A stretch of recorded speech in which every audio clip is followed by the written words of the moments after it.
Dia macam nak tunjuk sesuatu kat kita. Apa yang ada depan ni?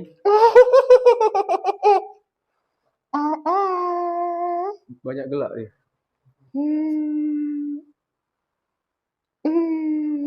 Boleh tunjukkan? Boleh tunjukkan dekat kami? Boleh tunjukkan dekat kami?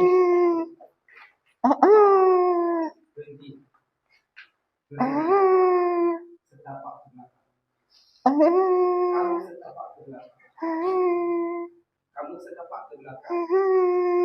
Siapa? Siapa yang di depan?